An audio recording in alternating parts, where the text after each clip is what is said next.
देखिए, तो आज हम पहले सबसे पहले बताते हैं कि अपना पहले समझिए हमारा जीके और जीएस जीएस। सबको पता है कि ज़्यादा कौन है, जीके। जीएस, जीएस का सबसे पहले आप नोट रखिए, जीएस का 3 सेक्टर है। जनरल साइंस का जो हमारा सामाजिक विज्ञान है ये 3 सेक्टर है। एक हमारा हो जाता है फिजिक्स, ये पता है आपको, भौतिकी, इसके बारे में पता होना चाहिए कि आपका कुछ साइंस का फिक्स सिलेबस है और कम ही सिलेबस है, जीके से कम है। इसके बाद हमारा हो जाता है ये हमारा केमिस्ट्री, उसके बाद हमारा हो जाता है बायोलॉजी। देखिए बायोलॉजी जब आगे जाने के बाद इसकी 2 शाखा हो जाता है, एक हो जाता है हमारा जूलॉजी, क्या होता है जूलॉजी, और एक हमारा हो जाता है बोटनी। बोटनी के बारे में हमारा जो पढ़ना है, जैसे तना वगैरह के बारे में, जड़, तना, शाखा, पत्ती, फल, फूल, हमारा ये हमारा प्लांट किंगडम, तो ये हमारा हो जाता है। और ये हमारा क्या होता है जूलॉजी। तो जूलॉजी हमारे इसमें हमारा पूरा शरीर से सिस्टम, मान लीजिए पेट के बारे में पढ़ना है, मानव विज्ञान, मानव रोग के बारे में, सारा शरीर से संबंधित, तो आपका सारा चीज हमारा ये सब जूलॉजी और ये बोटनी। अगर देखा जाए हमारा फिजिक्स के हमारा फादर ऑफ फिजिक्स कहते हैं, तो फादर ऑफ फिजिक्स कहते हैं न्यूटन को, और फादर ऑफ केमिस्ट्री बोलते हैं लेबोजियस को। क्या बोलते हैं? लेबोजियस को। याद रखिएगा, ये सब पूछता है कि फादर ऑफ केमिस्ट्री किसे कहते हैं। बायोलॉजी का पूछेगा, ये जनक यानी बायोलॉजी के पितामह कहते हैं अरस्तु को। ये सब क्वेश्चन कभी भी आ सकता है कि फादर ऑफ बायोलॉजी अरस्तु, और जूलॉजी के जनक भी कहते हैं अरस्तु को। किसे कहते हैं? अरस्तु को। लेकिन पूछेगा बोटनी के हमारे जनक किसे कहते हैं? Theophrastus, Theophrastus. तो हमारा ये सब, आप चाहे आप बीपीएससी का एग्जाम दीजिए, चाहे बीपीएससी टीचर का एग्जाम दीजिए, चाहे एमटीएस दीजिए, चाहे बिहार पुलिस दीजिए, चाहे दरोगा दीजिए, कहीं दीजिए, जीएस आपके लिए बहुत इंपॉर्टेंट है। और ये उसके बाद हमारा आ जाता है जीके। दोस्तों पता होना चाहिए आप लोग को, जीके बहुत लंबा पार्ट है। सबसे ज्यादा अगर लंबा पार्ट अगर देखा जाए तो हमारा जीके ही है। क्या है? जीके ही। अगर सबसे पहले हम बात उठाते हैं हमारा जीके में क्या आता है, इसे कहते हैं सामान्य विज्ञान, इसे कहते हैं जनरल नॉलेज। सबसे पहले अगर हम बात करेंगे, सबसे पहले हम बात करते हैं हिस्ट्री, क्या करते हैं? हिस्ट्री का। तो हिस्ट्री में अगर पूछेगा कि हिस्ट्री का कितने शाखा है, हिस्ट्री कितने ब्रांचेस है, तो हिस्ट्री का 4 ब्रांच है, 4 प्रकार बांटा गया। देखिए पहला इतिहास जो है हमारा बांटा गया है प्राचीन इतिहास। क्या? प्राचीन इतिहास। ये हमारा हो गया प्राचीन इतिहास। ये आज हम बात करने वाले हैं सिलेबस के बारे में।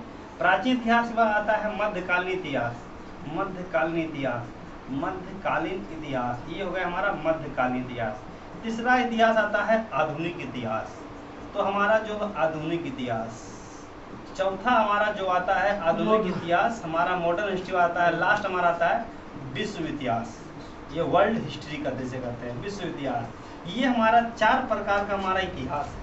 इसमें समझेंगे, अगर किसी भी आप एग्जाम दे रहे हैं, बिहार पुलिस, दरोगा, बीपीएससी और खासकर बीपीएससी शिक्षक, तो प्राचीन इतिहास बहुत सारे लोग को समझ में नहीं आते। प्राचीन इतिहास में क्वेश्चन कहाँ से आएगा? तो सिंधु घाटी सभ्यता अगर ईसा पूर्व से संबंधित है, मतलब 2500 ईसा पूर्व, 700 ईसा पूर्व, तो प्राचीन इतिहास में हमें वही चीज पढ़ना है जो ईसा पूर्व का वर्णन किया गया है। जैसे सिंधु घाटी सभ्यता का वर्णन किया गया है, मौर्य वंश का बात किया गया है, शुंग वंश का बात किया गया है, महाभारत हो, रामायण हो, बौद्ध धर्म हो, जैन धर्म हो, तो पुराने चीज को कहते हैं हमारा प्राचीन इतिहास। आपसे अगर क्वेश्चन पहले आप लोग समझना होता है कि क्वेश्चन एग्जाम में कहाँ से आ रहा है। अब प्राचीन इतिहास पर हमारा आता है मध्यकालीन इतिहास। मध्यकालीन इतिहास में हमारा मेन 2 टॉपिक, एक नाम सुनेंगे दिल्ली सल्तनत, इसे कहते हैं दिल्ली वंश। दिल्ली सल्तनत बोलिए चाहे दिल्ली वंश बोलिए। दूसरा टॉपिक का नाम आता है मुगल वंश। हालांकि अगर देखा जाए मध्यकालीन इतिहास हमारा मोहम्मद गौरी गजनवी और मोहम्मद हमारा जो है ये यहीं से शुरू होता है। पहला शासक जो था मोहम्मद बिन कासिम था, फिर मोहम्मद गजनवी था, फिर मोहम्मद गौरी था। तो यहाँ से शासक हमारा ये आता है मध्यकालीन इतिहास। क्वेश्चन में आता है दिल्ली सल्तनत या दिल्ली वंश में कुल कितने वंश शासन किए थे, तो 5 वंश शासन किए थे। इसमें आप लोग नाम सुने होंगे, पहला वंश जो था गुलाम वंश, जो कि आप लोग सुने होंगे कुतुबुद्दीन ऐबक जो हमारा था गुलाम वंश का शासक था। गुलाम वंश के बाद हमारा था खिलजी वंश, खिलजी वंश के बाद था हमारा तुगलक वंश, तुगलक वंश के बाद हमारा था सैयद वंश, सैयद वंश के बाद हमारा लोधी वंश। तो ये सब हमारा हो गया मध्यकालीन इतिहास। तो अगर क्वेश्चन आ रहा है, अगर मोहम्मद बिन तुगलक से क्वेश्चन आया, समझिए वो मध्यकालीन इतिहास से आ रहा है। उसके बाद हमारा जैसे हमारा ये टॉपिक बहुत इंपॉर्टेंट रहता है आधुनिक इतिहास, जिसे कहते हैं मॉडर्न हिस्ट्री।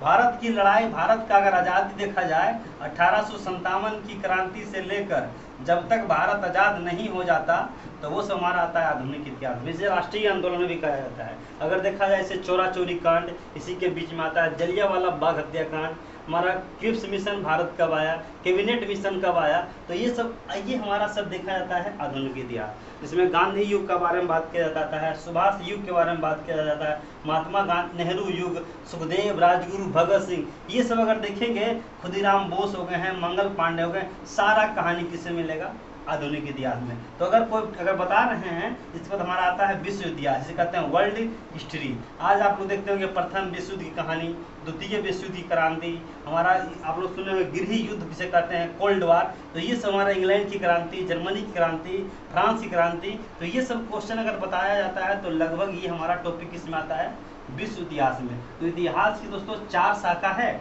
और बहुत सारे लोगों को पहले इतिहास को समझ में आता है कि इतिहास में क्वेश्चन कहाँ से।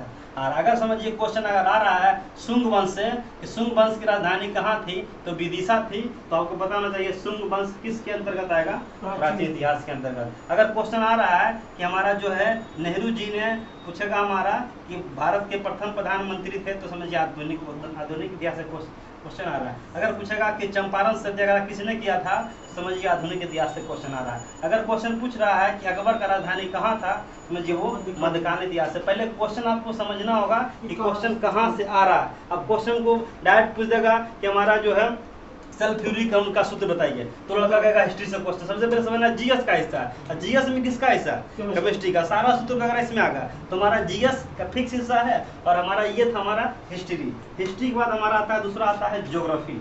क्या आता है, ज्योग्राफी। ज्योग्राफी बहुत इंपॉर्टेंट है दोस्तों, पता होना चाहिए। अब बिना मैप का ज्योग्राफी आप कभी नहीं पढ़ सकते हैं। अगर हमारा देखा जाए कि आप ज्योग्राफी अगर आप पढ़ रहे हैं, तो बिना आप मैप का अगर ज्योग्राफी पढ़ रहे हैं, चाहे वो किसी भी चीज़ का हो, क्योंकि नक्शा का ज्ञान होना आप लोग के बहुत जरूरी है। अगर आप ज्योग्राफी पढ़ रहे हैं, तो भारत के उत्तर में क्या है, दक्षिण में क्या है, पूर्व में क्या है, पश्चिम में क्या है, कर्क रेखा क्या है, प्रधान रेखा क्या है, अगर उत्तर से दक्षिण का दूरी पूछेगा, जलीय सीमा पूछेगा, अंतर्राष्ट्रीय विवाद पूछेगा, भारत की नदियां पूछेगा, ये सब भौतिक विभाजन वगैरह तो लास्ट में लोग पढ़ाते हैं। एक एक स्टेट के बारे में क्वेश्चन बताते हैं। जैसे पूछेगा चावल अनुसंधान केंद्र कहाँ है, तो कटक में पूछ देगा। सिर्फ लिखाने से काम नहीं होगा दोस्तों, यहाँ तक पूरी तरह कॉन्सेप्ट के साथ आप लोग को बताना होगा। और जो है रटंत विद्या बहुत कम निकलता है, कॉन्सेप्ट से पढ़ाइए। आज क्वेश्चन पूछ देगा कि हमारा चावल अनुसंधान केंद्र कहाँ है, तो हमारा उड़ीसा के कटक में। आलू अनुसंधान पूछ देगा तो हिमाचल प्रदेश का राजधानी शिमला में है। पूछ देगा हमारा जो आम अनुसंधान केंद्र कहाँ, तो लखनऊ में है। पूछेगा मस्तिष्क अनुसंधान केंद्र कहाँ, तो हरियाणा में। जितना भी रिसर्च वगैरह होता है तो हमारा उसी को कहते हैं अनुसंधान केंद्र। अगर पूछेगा हमारा पर्यावरण अनुसंधान केंद्र कहाँ, तो उत्तराखंड की राजधानी देहरादून में है। तो ज्योग्राफी अगर देखा जाए, हमारा ज्योग्राफी का 3 हिस्सा होता है। ज्योग्राफी का 3 हिस्सा। अगर हमारा बात करते हैं ज्योग्राफी का, पहला ज्योग्राफी होता है वर्ल्ड ज्योग्राफी, जिसे कहते हैं विश्व का भूगोल। विश्व का भूगोल, अगर ये देखिए विश्व का भूगोल एक होता है, दूसरा होता है भारत का भूगोल, और तीसरा होता है बिहार का भूगोल। बिहार का भूगोल और भारत का बिहार का भूगोल देखिए दोनों में अंतर क्या है समझिएगा। अगर आपसे एग्जाम में क्वेश्चन पूछ रहा है विश्व का भूगोल, विश्व की सबसे लंबी नदी, तो सारा किस में आएगा, विश्व का भूगोल में। अगर पूछेगा विश्व की सबसे बड़ा पर्वत, लंबा पर्वत, नया पर्वत, छोटा पर्वत, बड़ा पठार, तो सब हमारा विश्व का भूगोल। विश्व का भूगोल में हम लोग को, आप लोग को पूरी तरह से विश्व की जानकारी दिया जाता है, पूरी तरह से विश्व का नॉलेज होना चाहिए। जैसे मान लीजिए ये हमारा पूरी तरह विश्व का ज्ञान है, तो ये विश्व का पूरी तरह कौन सा महाद्वीप है, उत्तरी अमेरिका कहाँ है, दक्षिणी अमेरिका कहाँ है, ऑस्ट्रेलिया कहाँ है, हमारा एशिया कहाँ है, तो ये सब हमारा विश्व का भूगोल में आता है। विश्व का भूगोल बाद हमारा एक आता है कौन सा भूगोल, एक आता है हमारा भारत का भूगोल। भारत का भूगोल में भारत का पूरा संपूर्ण जानकारी, भौगोलिक से लेकर पॉलिटिकल राजनीतिक जानकारी पूरी तरह से होना चाहिए। सो क्वेश्चन आ दिया कन्याकुमारी कहाँ, तो आप लोग पता होना कन्याकुमारी है, तो डायरेक्ट बहुत सारा क्वेश्चन आएगा भारत और पाकिस्तान के। देखिए हमारा कहना अगर क्वेश्चन अगर एक भी क्वेश्चन पूछ दिया है, जैसे मान लीजिए क्वेश्चन पूछा कि भारत समवृत्ति सैन्य अभ्यास, करंट का क्वेश्चन है, समवृत्ति सैन्य अभ्यास भारत किस देश के साथ करता है।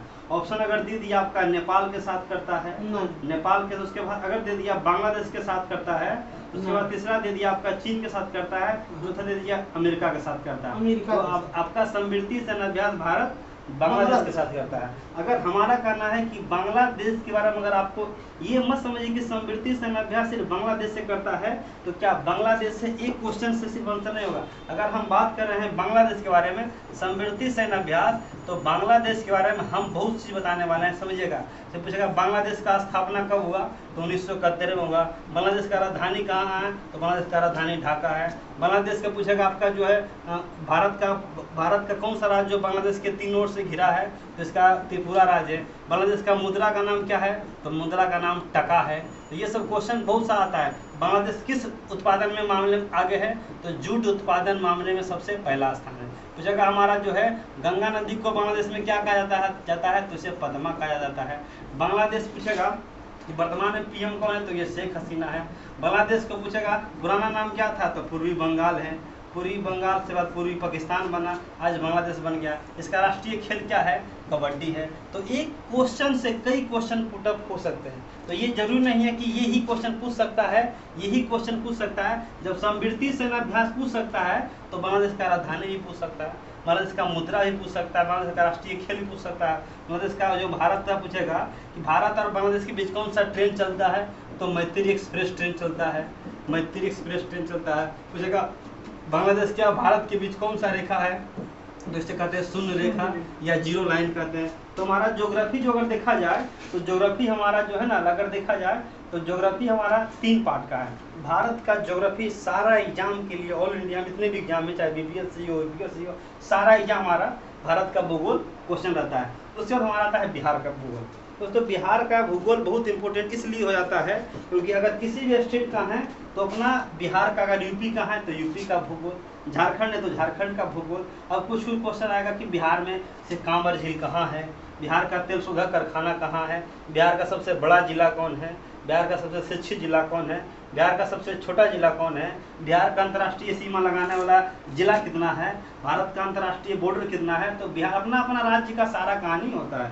तो एक हमारा बताएं, पहले बताएं इतिहास के बारे में, फिर बताएं ज्योग्राफी के बारे में, फिर आता है हमारा पॉलिटी, जिसमें अगर देखा जाए हमारा राजनीतिक शास्त्र कहते हैं। अगर आप लोग क्वेश्चन देख रहे हैं कि राज्यसभा से क्वेश्चन आ रहा है, अगर हमारा देखा जाए पॉलिटी जो हमारा है दोस्तों, ये हमारा पॉलिटी जो है आपका, इसे कहते हैं राजनीतिक शास्त्र। ये सब पहले पता होना चाहिए। अगर हम बात कर रहे हैं, अनुच्छेद का नाम सुने होंगे, अनुसूची का नाम सुने होंगे, लोकसभा का नाम सुने होंगे, राज्यसभा का नाम सुने होंगे, विधानसभा का नाम सुने होंगे, विधान परिषद का नाम सुने होंगे, विधानमंडल का नाम सुने होंगे, प्रधानमंत्री का नाम सुने होंगे, महान्यायवादी का नाम सुने होंगे, सुप्रीम कोर्ट का नाम सुने होंगे, हाई कोर्ट का नाम सुने होंगे, राज्यपाल का नाम सुने होंगे। सारा क्वेश्चन अगर देखा जाए तो हमारा पॉलिटी का है।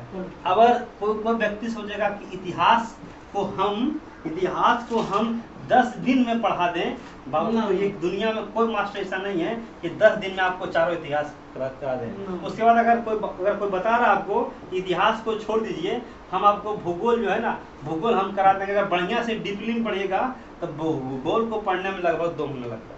और डीपली नॉलेज ही आजकल का एग्जाम में जो ना पूरी क्वेश्चन डीपली से पूछ रहा है, ऊपर क्वेश्चन खत्म कर रहा है। तो हमारा जो पॉलिटी, उसके बाद हमारा आता है, पहला हमने बताया इतिहास के बारे में, सबसे पहले होता है हमने बताया हिस्ट्री की कितने पार्ट हैं, 4 पार्ट हैं।